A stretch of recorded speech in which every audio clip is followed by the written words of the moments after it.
디딤돌과 걸림돌이라는 제목으로 말씀 전할 때에 많은 은혜 받으시기 바랍니다. 오늘의 핵심 주제는 넘어져도 괜찮다. 넘어져도 괜찮다입니다. 오늘은 사순절 둘째 주입니다. 사순절은 부활절까지 주일을 제외한 40일 동안의 기간을 말합니다.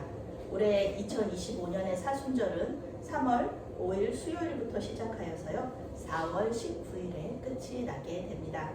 초대교회 때 우리 믿음의 선진들은 이 사순절 이후 부활절에 그 사순절 후에 첫 번째 부활절이죠. 그때 이제 그 세신자들이 세례를 받았어요. 세례 예식을 행했습니다. 그래서 세례를 받는 사람들은 세례 받을 준비를 사순절 동안에 하는 것이에요. 그래서 지금까지 살아왔던 삶의 방식들, 옛사람의 삶의 방식들을 정리하고 버리고 이제 하나님의 자녀로 새 사람이 되는 그런 새롭게 태어날 것을 결단하면서 준비하는 시간이 바로 이 사순절 기간이었습니다. 오늘 말씀을 듣는 우리 역시 이제 지난 삶에 계속해서 우리는 예수 믿고서도 계속 성화되는 과정이 있으니까요. 과거의 잘못된 삶의 방식들을 뒤로하고 이제 하나님의 자녀로서 삶의 방식으로 변화하는 이 사순절을 지켜야 되겠습니다. 오늘 말씀 속에서 아브라함도 과거의 삶을 뒤로하고 주님의 말씀에 순종하여서 새로운 삶으로 나아가게 됩니다. 그런데 그 새로운 삶으로 나아가는 순종의 길이 그렇게 순탄치만은 않았습니다. 1절부터 3절까지의 말씀 함께 읽겠습니다. 여호와께서 아브라함에게 이르시되 너는 너의 고향과 친척과 아버지의 집을 떠나 내가 내게 보여줄 땅으로 가라. 내가 너로 큰 민족을 이루고 내게 복을 주어 내 이름을 창대하게 하리니 너는 복이 될지라. 너를 축복하는 자에게는 내가 복을 내리고 너를 저주하는 자에게는 내가 저주하리니 땅의 모든 족속이 너로 말미암아 복을 얻을 것이라 하신지라. 아멘. 하나님께서 아브라함을 부르실 때요, 아브라함은 아버지 데라와 함께 하란에 살고 있었습니다. 아브라함의 아버지 데라는 이제 우르의 사람이죠. 우르 사람이었는데 지금의 이라크 땅이죠. 우르 사람이었는데 가나안으로 이주하려고 작정을 합니다. 그리고 이주를 했어요. 가족들을 다 데리고. 그런데 하란에 머물게 되는 거예요. 하란에 결국은 정착을 하게 됩니다. 하란은 정착하기에 좋은 땅이었기 때문에 그래요. 물론 이제 아브라함과 사레에게 여전히 자식이 없었지만 조카 롯이 있었기 때문에 큰 어려움 없이 살고 있었습니다. 그런데 갑자기 하나님께서 아브라함을 부르신 것이죠. 이때 아브라함의 가족들은 우상을 섬기고 있었습니다. 노아에게 축복받은 셈의 자손이에요. 그렇지만 그 천년의 기간 동안에 하나님을 잊어버리고 다른 신을 섬기는 그런 가운데 있었던 것입니다. 그런데 그때 우상을 섬기는 그 가운데 있었을 때 하나님께서 아브라함을 부르신 것이죠. 아브라함은 하나님에 대해서 잘 알지 못했습니다. 자기가 믿는 신이 아니었어요. 그런데 이제 이 아브라함의 가족들의 이름을 이렇게 자세히 보면은 달을 섬기는 그 우상의 이름하고 연관이 되어 있어요. 그래서 아브라함은 그때 당시에 달신을 섬기는 그런 가족 공동체 안에 들어 있었다는 것이죠. 그렇지만 하나님께서 부르셨을 때 이 아브라함이 그 부르심에 응답하게 됩니다.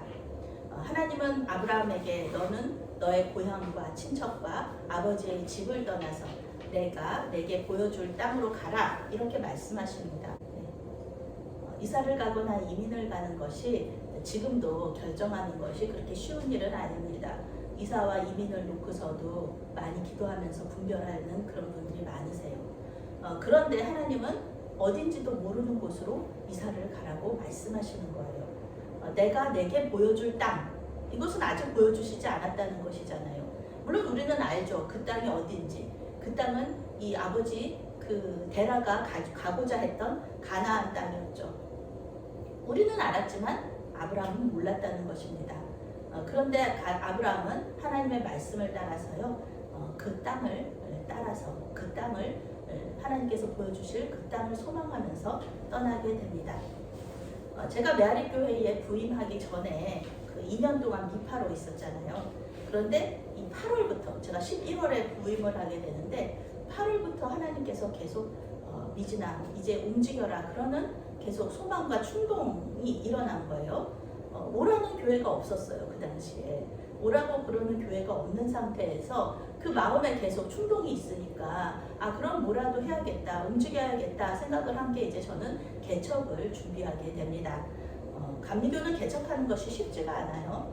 그래도 이 충동이 이 열망이 하나님께로부터 나왔다고 생각을 했기 때문에 하나님께서 주시는 마음이라고 생각해서 이제 여기저기 알아보기도 하고 그리고 또 개척할 준비를 했습니다.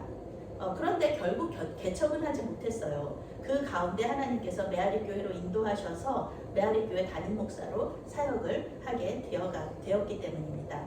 아무것도 보이지 않아도 하나님의 말씀에 순종하고 계속 이렇게 움직이다 보면은요 하나님의 인도하심이 있고 또 그 인도하심을 따라가다 보면 하나님께서 약속하신 그 자리에 우리가 갈 수 있다라는 것을 우리가 발견하게 되는 것입니다. 아브라함도 어느 곳을 가야 될지는 몰랐어요. 어디로 가야 되는지 아브라함 몰랐지만 하나님의 말씀에 의지해서 일단 떠난 거죠. 준비해서 이사 준비를 하고 떠났을 때 하나님의 말씀에 순종하고 떠났을 때 결국 가나안 땅이라는 하나님께서 준비하신 곳으로 도착을 하게 되는 것입니다. 하나님께서는 아브라함에게 고향과 친족과 아버지의 집을 떠나라 이렇게 말씀하셨어요.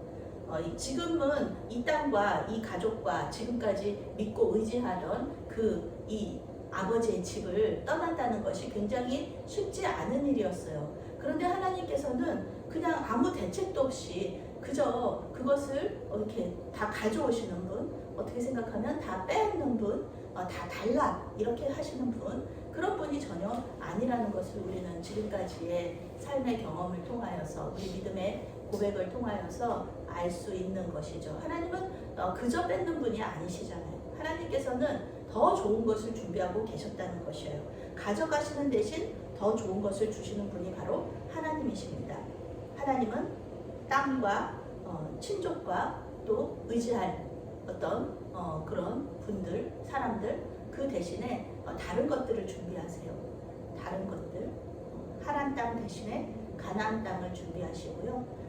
아브라함과 같이 있었던 그 친족들 대신에 아브라함의 자손들, 사례를 통해서 태어나게 될 아들들 그리고 그 아들들의 자손들을 준비하시고요. 그리고 아브라함이 지금까지 의지했던 아버지의 집을 떠났을 때 진짜 아브라함이 의지할 수 있는 하나님이라는 그 참신 우상 대신에 달신 대신에 하나님이라는 참신을 섬길 수 있는 그런 기회를 하나님께서 주시는 거예요. 이제 그 선택은 아브라함에게 달려 있는 것이었죠. 그것이 하나님께서 아브라함에게 주신 약속의 의미입니다. 가나안 땅을 주실 것이고 불임인 사례를 통해서 자식을 낳게 해주실 것이고 또 하나님이라는 위대한 신이 아브라함의 하나님이 될 것이다. 이것이 하나님께서 주신 약속입니다. 구형 핸드폰을 아무 조건 없이 신형으로 바꿔준대요. 그러면은 누가 그 구형 핸드폰을 계속 잡고 있겠습니까? 신형으로 바꾸죠. 하나님은 아브라함에게 좋은 것을 주시겠다고 약속하셨어요. 좋은 것이 있고 더 좋은 것이 있으면 더 좋은 것을 선택하는 것이 지혜로운 것이고 합리적인 것이죠. 하나님께서 아브라함에게 이렇게 말씀하셨을 때 아브라함은 좋은 선택을 하죠. 그래서 가나안으로 이주를 하게 됩니다. 창세기에서 복은요, 하나님께서 복을 주신다고 얘기하셨는데 창세기에서 복은요, 자식과 재물이 많은 것을 말합니다. 지금 아브라함은 재물이 있어요. 없지 않아요. 지금 성경에서 보면은 아브라함에게는 재산도 있고 종들도 많아요. 가축들도 많아요. 그런데 자식이 없어요. 자식이 없는 상태입니다. 그런데 하나님께서는 자식이 많아져서 큰 민족과 나라를 이루게 하실 것이다. 이렇게 약속하세요. 그리고 그 재물도 마찬가지예요. 아브라함이 지금 재물이 많지만 그것보다 더 많은 상상할 수도 없는 그런 하란의 부자가 아니라 중동 그 고대 근동의 부자가 되게 해주시겠다고 이렇게 말씀하시는 거예요. 그리고 이름을 높여주실 것이다. 유명해지게 해주실 것이라고 약속하셨고요. 언제나 하나님께서 내 편이 될 것이다. 되어줄게. 내가 네 편이 항상 되어줄게 라고 약속을 해주시는 거예요. 아브라함을 축복하는 사람은 하나님께서 축복하시고요. 아브라함을 저주하는 사람은 하나님께서 저주하신다고 말씀하셨어요. 저주한다라는 것이 다른 사람을 자꾸 나쁘게 하고 깎아내리고 그러는 것이잖아요. 그런데 내가 아무리 당신을 저주합니다 그런다고 해가지고 내 저주가 그 사람에게 이렇게 영향을 미치지 못해요. 그것은 저주는 하나님께서 하시는 일이기 때문에 그래요. 그런데 하나님께서 뭐라고 말씀하십니까? 아브라함을 저주하는 사람을 내가 저주하겠다. 그것은 아브라함을 저주하는 그 저주가 바로 그 사람에게 돌아가게 하겠다. 네가 아브라함을 저주하잖아요. 너는 가난해질 거야. 병들고 아플 거야. 이렇게 저주하는 그 저주가 바로 아브라함을 저주한 그 사람에게 돌아오게 하겠다라는 것이 하나님께서 아브라함에게 약속해 주신 것이에요. 얼마나 대단한 약속입니까? 이 세상에서 사람들이 원하는 모든 것이잖아요. 이 모든 것을 아브라함에게 주시겠다고 하나님께서 약속하신 거예요. 중요한 것은 그런데 이 약속이 당장에 이루어지지는 않는다는 것입니다. 지금까지 살던 땅도 아니고 새로 이주하는 땅에서 자녀들이 많아지고 또 거부가 되는 것은요 시간이 좀 걸리죠. 이름이 높아지는 것도 시간이 걸리는 일입니다. 그때 아브라함은 하나님의 말씀에 순종하게 돼요. 그 모든 것들을 다 믿고 하나님께서 말씀하신 것들이 이루어지리라고 믿고 하나님의 부르심에 순종으로 응답을 하게 됩니다. 4절부터 9절까지 함께 읽겠습니다. 이에 아브라함이 여호와의 말씀을 따라갔고 롯도 그와 함께 갔으며 아브라함이 하란을 떠날 때에 75세였더라. 아브라함이 그의 아내 사레와 조카 롯과 하란에서 모든 소유와 얻은 사람들을 이끌고 가나안 땅으로 가려고 떠나서 마침내 가나안 땅에 들어갔더라. 아브라함이 그 땅을 지나 세겜 땅 모래 상수리 나무에 이르니 그때에 가나안 사람이 그 땅에 거주하였더라. 여호와께서 아브라함에게 나타나 이르시되 내가 이 땅을 네 자손에게 주리라 하신지라. 자기에게 나타나신 여호와께 그가 그곳에서 제단을 쌓고 거기서 베델 동쪽 산으로 옮겨 장막을 치니 서쪽은 베델이요 동쪽은 아이라. 그가 그곳에서 여호와께 제단을 쌓고 여호와의 이름을 부르더니 점점 남방으로 옮겨갔더라. 아멘. 아브라함이 살던 하란에서 가나안 땅의 거리가 약 800km 정도 됩니다. 제가 산티아고 순례길을 걸었던 그 프랑스 길이 800km 정도 돼요. 보통 걸어서 33일이 걸립니다. 약 한 달 정도의 거리죠. 물론 아브라함은 이제 가족들과 종들과 또 가축들을 다 데리고 갔으니까 조금 더 시간이 걸렸을 것입니다. 아브라함은 하란에서 자신이 모았던 재산들을 다 가지고 아내와 조카와 종들을 데리고 하나님께서 인도하시는 대로 길을 떠났고 마침내 가나안 땅에 도착을 하게 됩니다. 아버지는 하란 땅에 살게 돼요. 아버지 데라는 하란 땅에서 이후에도 60년을 더 살다가 하란에서 죽게 되죠. 가나안 땅에는 이미 다른 사람들이 정착해서 살고 있었습니다. 하나님은 그 땅 사람들과의 관계에 대해서 어떤 말씀도 하지 않으세요. 싸워서 내쫓아라 그런 말씀도 안 하시고 그들과 잘 지내라 이런 말씀도 안 하세요. 그저 가나안 땅에 도착한 아브라함에게 나타나셔서 잘 왔다 환영해 주시고 또 칭찬해 주십니다. 아브라함은 약속만 믿고 길을 떠나는데 하나님의 인도를 따라가 보니 결국 아버지 데라가 이주하고자 했던 가나안 땅에 도착을 하게 된 것입니다. 하나님은 이 땅이 내가 너에게 약속한 그 땅이 맞다. 그리고 이 땅을 내 자손들에게 주겠다 약속하십니다. 물론 가나안에 정착민이 있는 것은 맞아요. 그렇지만 이 땅의 주인은 가나안 원주민이 아니잖아요. 이 땅의 주인은 하나님이시잖아요.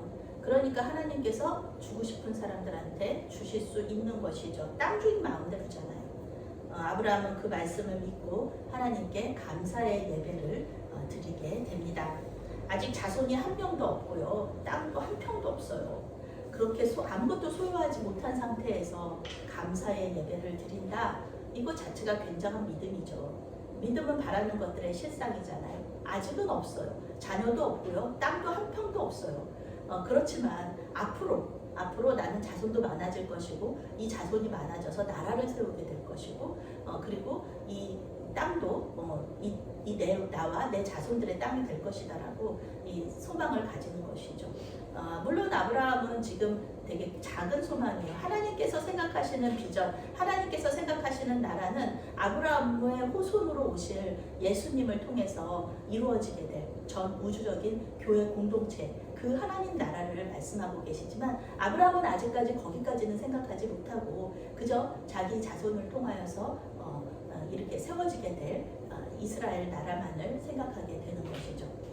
아브라함은 하나님께서 자신에게 주신 땅을 그 위에서 이스라엘 위에서 맨 위에서 아래까지 이렇게 종단하면서요 그 땅을 살펴보고 가는 곳마다 예배를 드리게 됩니다. 10절부터 13절까지 말씀 함께 읽겠습니다. 그 땅에 기근이 들었으므로 아브라함이 애굽에 거류하려고 그리로 내려갔으니 이는 그 땅에 기근이 심하였습니다. 그가 애굽에 가까이 이르렀을 때에 그의 아내 사라에게 말하되 내가 알기에 그대는 아름다운 여인이라 애굽 사람이 그대를 볼 때에 이르기를 이는 그의 아내라 하여 나를 죽이고 그대는 살리리니 원하건대 그대는 나의 누이라 하라. 그러면 내가 그대로 말미암아 안전하고 내 목숨이 그대로 말미암아 보존되리라 하니라. 아멘. 우리는 아브라함을 믿음의 조상으로 존경합니다. 그렇지만 사실 아브라함의 믿음이 한순간에 이루어진 것은 아니에요.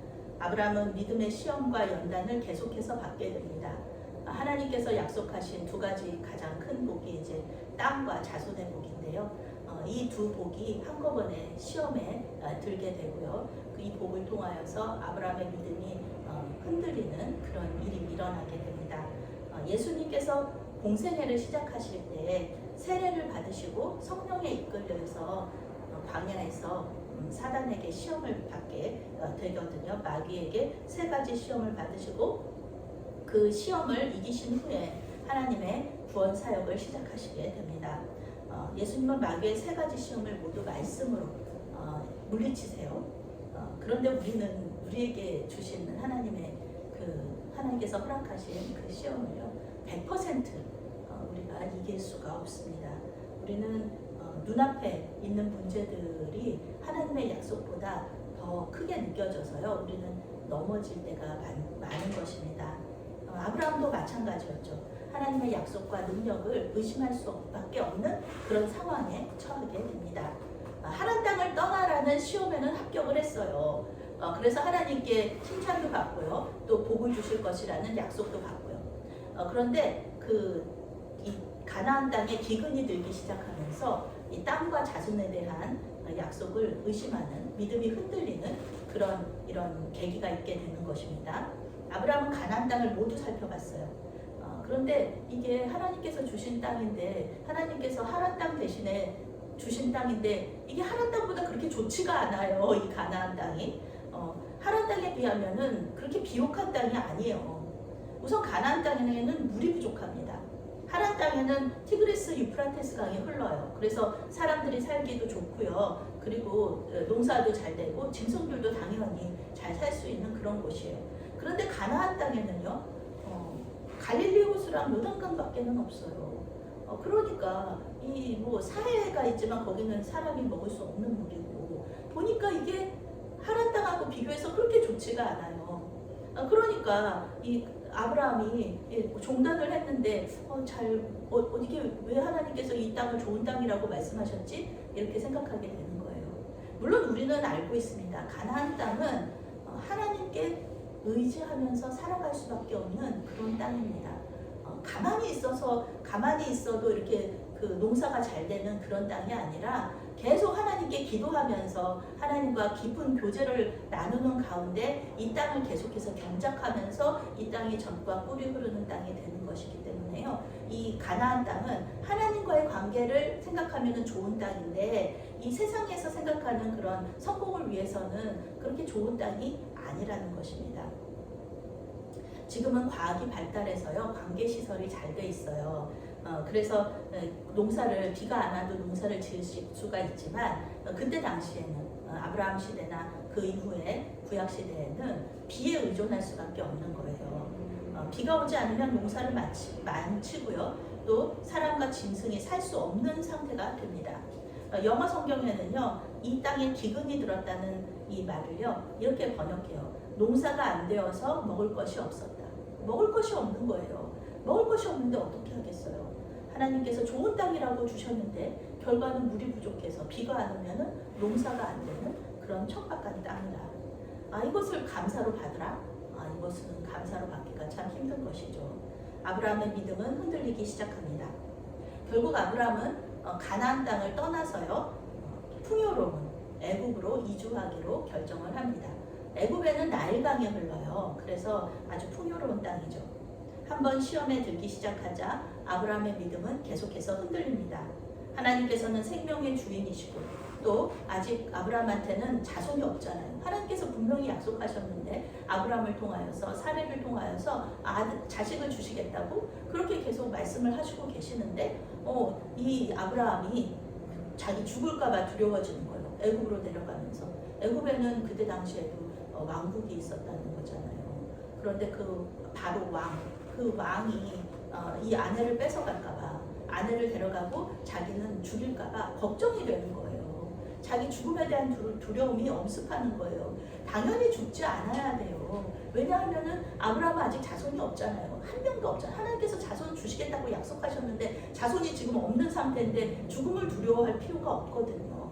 그런데 아브라함의 믿음이 땅에 대한 믿음이 흔들리니까 이 자손에 대한 믿음도 흔들리는 거예요. 사례한테 자기 살려달라고 도움을 요청하게 됩니다. 그래서 사례가 사례가 너무 당신은 아름다우니까 애굽 사람들이 당신을 빼앗고 나는 죽일 것이라고. 그러니까 당신은 이제 내 이복 동생이라고 하니까 내 이복 동생이라고 말하라고 이렇게 말합니다. 아브라함은 자신의 생명이 아내에게 달려 있다고 생각했어요. 그러면서 아내에게 살려달라고 요청합니다. 살려달라고 부탁하는 대상이 잘못됐잖아요. 하나님께 살려달라고 말씀을 드려야 되는데 아내에게 부탁하는 거예요. 이게 믿음이 흔들리면요 이렇게 합리적인 생각을 할 수 없게 됩니다. 잘못된 결정을 내리게 되는 것입니다. 14절 말씀부터 20절 말씀 함께 있습니다. 아브라함이 애굽에 이르렀을 때에 애굽 사람들이 그 여인이 심히 아름다움을 보았고 바로의 고관들도 그를 보고 바로 앞에서 칭찬함으로 그 여인을 바로의 궁으로 끌어들인지라. 이에 바로가 그로 말미암아 아브라함을 후대함으로 아브라함이 양과 소와 노기를 암수 나귀와 낙타를 얻었더라. 여호와께서 아브라함의 아내 사레의 일로 바로와 그 집에 큰 재앙을 내리신지라. 바로가 아브라함을 불러서 이르되 내가 어찌하여 나에게 이렇게 행하였느냐? 내가 어찌하여 그를 내 아내라고 내게 말하지 아니하였느냐? 내가 어찌 그를 누이라 하여 내가 그를 데려다가 아내를 삼게 하였느냐? 내 아내가 역시 아니니 이제 데려가라 하고 바로가 사람들에게 그의 일을 명하고 그들이 그와 함께 그의 아내와 그의 모든 소유를 보내었더라. 아멘. 이때 당시의 사례는 65세 정도 되었습니다. 애굽의 고관들과 바로 왕이 반할 정도로 아주 아름다웠다. 성경은 심히 아름다웠다 이렇게 말하고 있습니다. 홍수 후에 물론 인간의 수명이 줄어들기는 했지만 아직은 200년 정도 살 수 있는 그런 시대였어요. 그러니까 65세가 그렇게 많은 나이가 아니죠. 바로 왕은 많은 아내들을 데리고 있었어요. 그런데 그 많은 아내들 가운데 이 사례를 한 명 더 자기 아내로 삼게 되는 것이죠. 당연히 이 오라버니인 오빠인 아브라함에게 그 신부값을 주고 데리고 오게 되는데 왕이니까 자기의 그 아내로 데려오게 되는 거니까 많은 재물을 주고 데리고 오게 됩니다. 여기서 말하는 재물은 당연히 가축, 금은보화, 그 다음에 종들이 되겠죠. 아브라함은 아내를 애굽 왕궁으로 보내고 많은 재물을 얻게 돼요. 그리고 목숨도 건졌어요.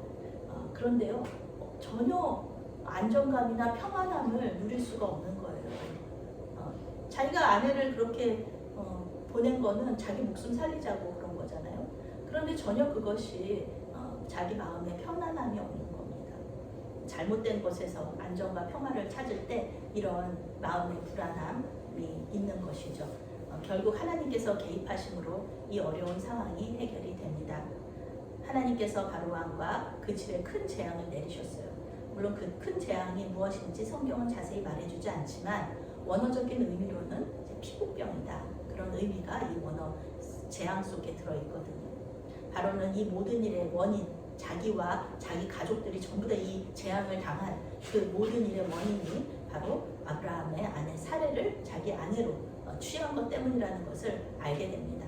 그래서 바로는 당장에 아브라함을 불러서 왜 이렇게 너 왜 나한테 이렇게 어려운 일을 당하게 하느냐? 너 왜 내 아내를 너의 아내를 여동생이라고 속여서 나에게 보냈느냐? 이렇게 얘기를 하면서 침범하는 것이죠. 아브라함은 아무 말도 못하고 그 이야기를 들으면서 수치를 당하게 됩니다. 그리고 아내와 함께 애굽에서 추방을 당하게 되죠. 아브라함은 시험에 통과하지 못했습니다.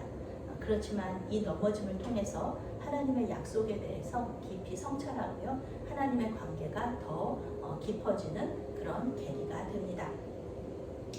체조 경기를 보면은요, 체조 선수들이 이렇게 도움닫기를 하다가 구름판에 점프를 하는, 구름판을 이용해서 점프를 하는 도마 경기나 평행봉 경기를 우리가 볼 수가 있습니다.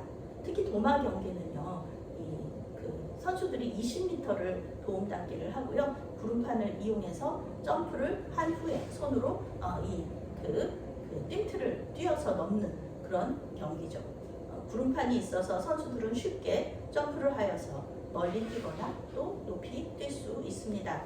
그런데 만약에요, 달리다가 이 구름판에서 걸려서 넘어진다면 어떻게 될까요?